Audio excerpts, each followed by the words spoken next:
Welcome back to the London Free Press Podcast. So appreciate you being here. Excited to chat today because we're going to be talking about some good things and some changes happening in the downtown core of London.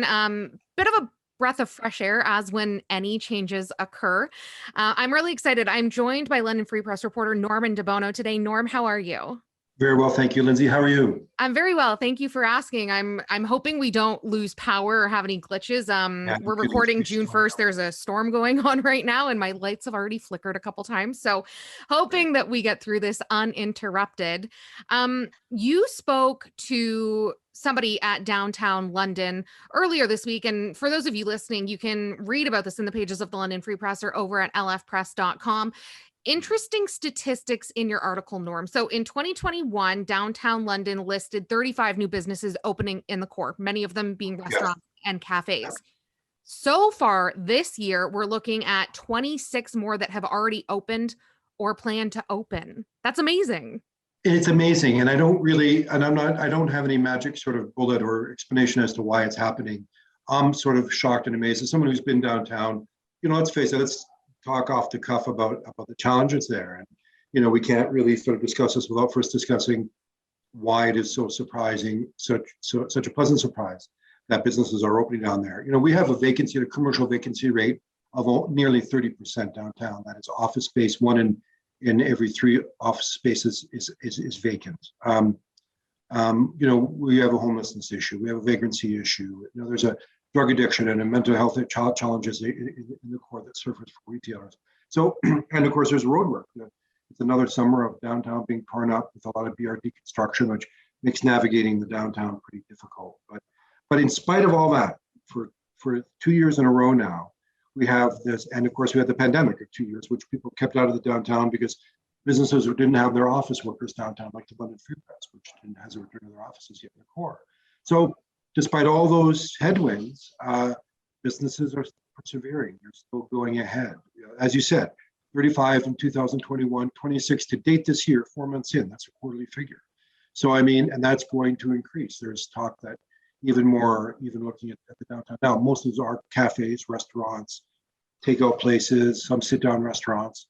But the question is how and why, and how do we sort of make sense of that? And the sense that I got from speaking to the Downtown Association, to speak about some merchants, about some people who are moving and reopening there, like Rob Noel reopening Neptune restaurant on the side of the great old Prince Albert's Diner, which is iconic eatery, is that they still believe they're aware of the challenges. They're not clueless. They know that there are problems down there, but they still believe it's a place of destination. That people are still going to come downtown to dine. They're still going to come downtown to eat, that the office traffic will return. They know that it's still, and it is slowly sort of flowing back more and more, and that there will be more coming, and more. And a lot of the eateries are also doing a lot of takeout, a lot of the Uber Eats and Skip the Dishes and all that good stuff. Those food delivery services are keeping a lot of places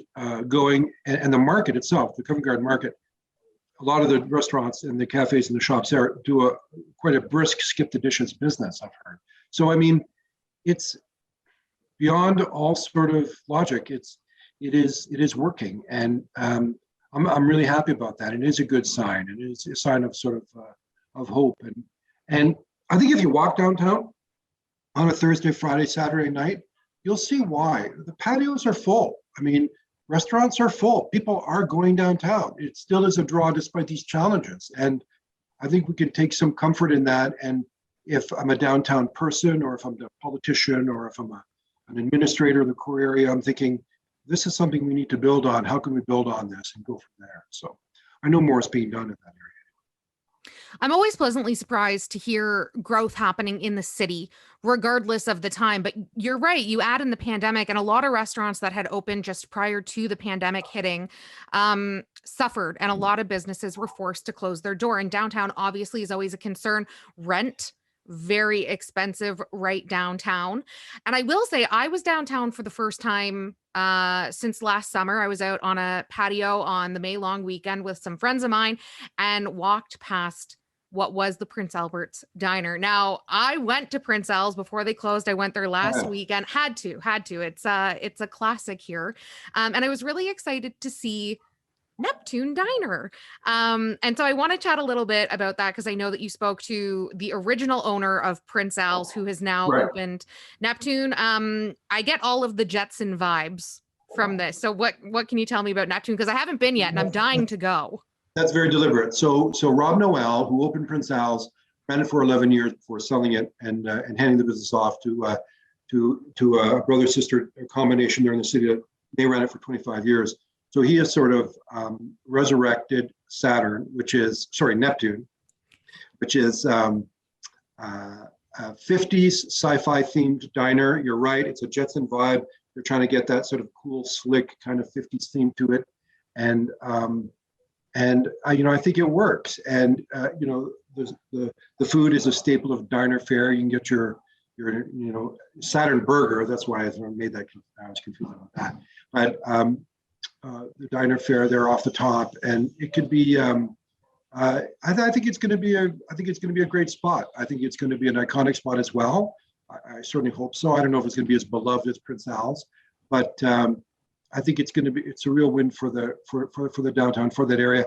That is such an important intersection. It's a large intersection. It has a lot of traffic. It gets a lot of the Western crowd as well as the downtown business crowd. So I think they're going to manage to tap into something. But he didn't need to open that. Rob Noel didn't need to open it, but he said that he just missed the energy of operating a diner in the core area, and he thought there was a real opportunity to do something special. And from all the looks of it, Neptune sounds like it could be just that. So let's hope. Am I sad that Prince Albert's closed? Absolutely. Am I elated that a diner has opened up exactly where Prince Al's Diner was? Absolutely.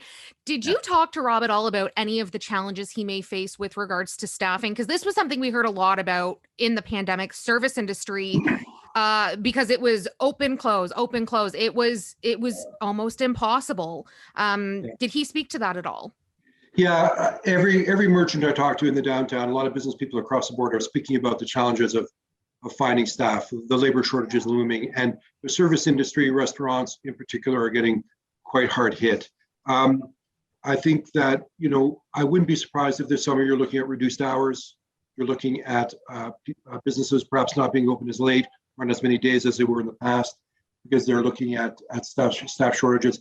I don't think Neptune and Rob are facing labor shortages right now. They're just opening now, so they have the staff in place for that. But I think it's an ongoing concern for any business in any sector. But you're right in saying that the service sector has been especially hit hard.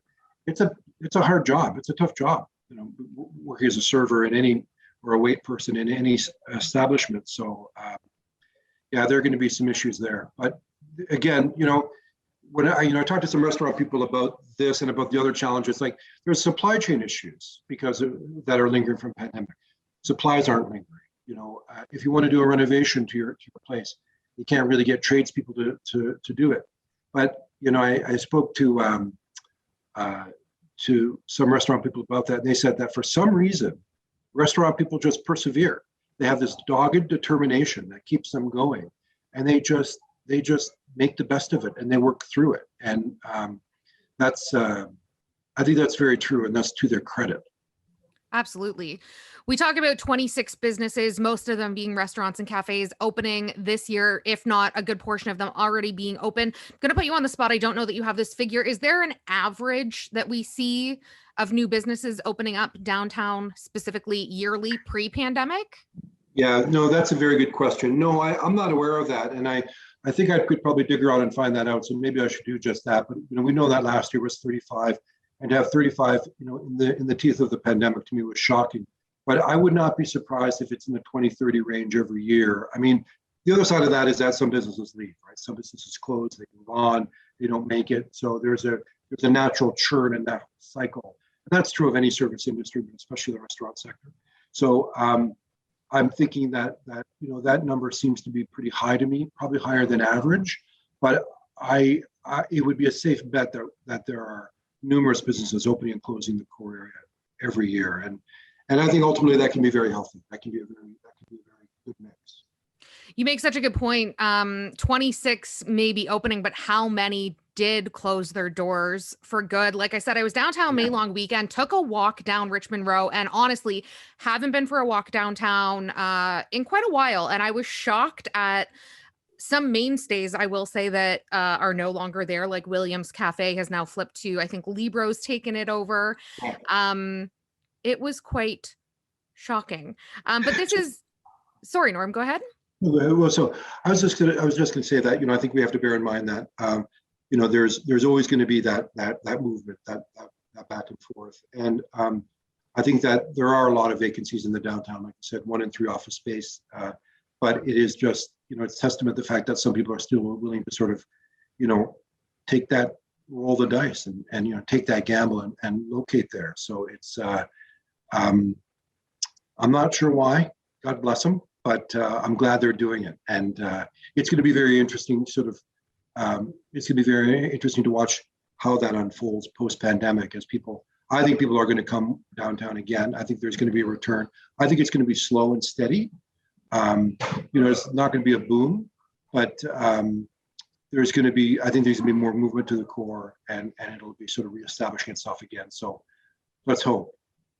Definitely. While you were talking to the downtown London people, was there more discussion about more events? Because Poutine Feast also happened May long weekend, and I went down to check it out on the Friday night, I want to say, and it was booming. And I was there around dinner time, and I saw photos after the fact, and it only seemed to get busier.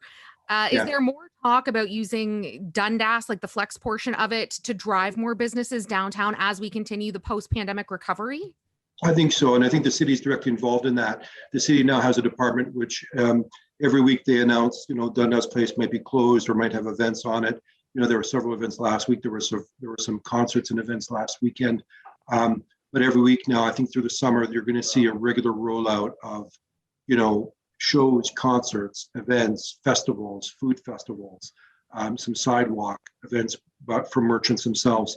Absolutely. There's going to be a lot going on, and the city's going to be putting out regular bulletins on that, as well. Downtown London has been actively sort of pushing this sort of idea that they want the core area to have more of a profile in terms of going on stuff that's going on, and I think they're going to be moving that as well. So, they have a budget where they are putting on events and pushing that, and I think it's interesting that if you look at the core area, downtown London handles merchants, they handle retailers, events. They support merchants and everything from facade restoration to having staff work the downtown to sort of promote the core. But the London Economic Development Corporation is now also involved in the downtown, which not a lot of people know about. But they've taken on a mandate from the City Hall direction, and some without additional funding, I must say, to sort of also try to move more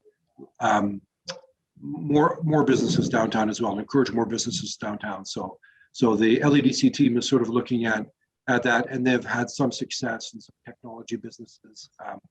They've Tyke, which is a software development company. They've recently announced an opening of Space and Innovation Works. We're working with the LEDC on that.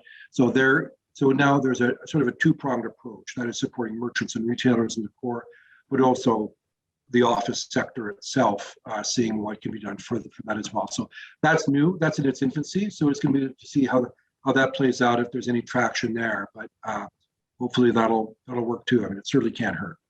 It's all good things for the downtown core. Norm, I want to thank you so much for your time today. As always, super informative. And again, if you're listening to this and you want to read more, head over to lfpress.com, or of course in the pages of the London Free Press. I don't know if you're going to be watching this or listening to this on June 1st or June 2nd, but just a reminder that the election is happening tomorrow. It's currently June 1st at time of recording this. So if you haven't gone out to vote in advance polling, make sure you do so tomorrow. If you don't have your voter card, just want to remind you, you don't need it. Just take a piece of photo ID, and the people working the polls are fabulous. So make sure you go out and do that. Norm, looking forward to catching up with you again in the near future. Thanks for your time today. Thank you, Lynzee. Appreciate your help. Thank you. We'll be back again next Thursday with another edition of the London Free Press podcast. Until then, stay well.